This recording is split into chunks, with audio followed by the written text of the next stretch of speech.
Mummy నాకు ice cream కావాలి mummy. నిన్ననే కానీ మనం కొనుక్కొని తిన్నది. నాకు మళ్ళీ కావాలి మమ్మీ, ప్లీజ్ మమ్మీ. ఇక ఇంతే అండి, సమ్మర్ వచ్చిందంటే చాలా మా చిట్టలు అయితే ఐస్ క్రీమ్స్ అని ఒకటే ఏడుస్తుంది. బయట మొన్ననే కొనిచ్చాము, అయినా కూడా ఐస్ క్రీమ్ కావాలంటుంది. అందుకోసం నేను ఇంట్లోనే హెల్తీగా ఇట్లా ట్రై చేశాను, చాలా బాగా వచ్చిందండి.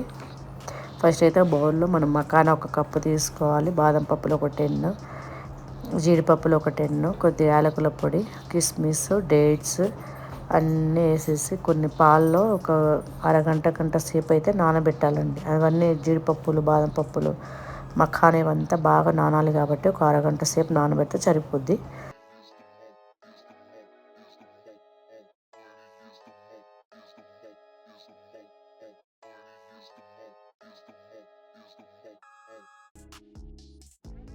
ఇప్పుడైతే ఇక బాగా నానిపోయిన దాన్ని మనమైతే మిక్సీ జార్లో అయితే వేసుకుందాం.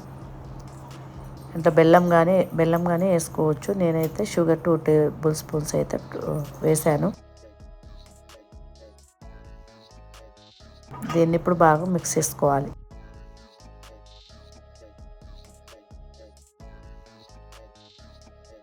ఇప్పుడు మిక్స్ చేసిన పేస్ట్లో ఇందులో అయితే బాదం పప్పులు, పిస్తా పప్పులు వేసి బాగా మిక్స్ చేసేసుకోవాలి. బాగా మిక్స్ చేసిన దాన్ని ఇప్పుడు మనం ఐస్ క్రీమ్ మోల్స్ అయితే వేసుకుందామండి.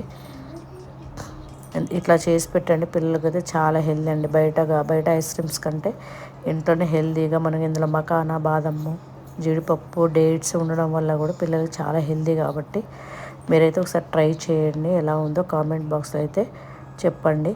పిల్లలకి చాలా హెల్దీ ఇది, ఒకసారి అయితే చేసి పెట్టండి.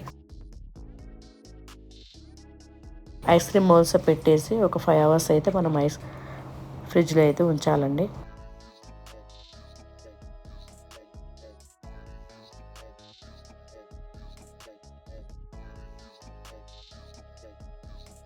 చాలా బాగుంది మమ్మీ.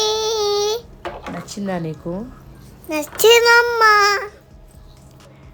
మా చిట్టలకైతే బాగా నచ్చిందంటండి. మీరు కూడా మీ పిల్లలకైతే అట్లా చేసి పెట్టండి, చాలా హెల్దీ అండి. బయట ఐస్ క్రీమ్స్ కంటే మనం ఇంట్లో చిన్న పిల్లలకి ఇట్లా చేసి పెట్టడం వల్ల వాళ్ళకి హెల్దీ మనం ఐస్ క్రీమ్ తిన్న ఫీలింగ్ కూడా వస్తుంది కాబట్టి బాగుంటుందండి. సబ్స్క్రైబ్ మై చిట్టి తల్లి ఛానల్ అండి. Thank you.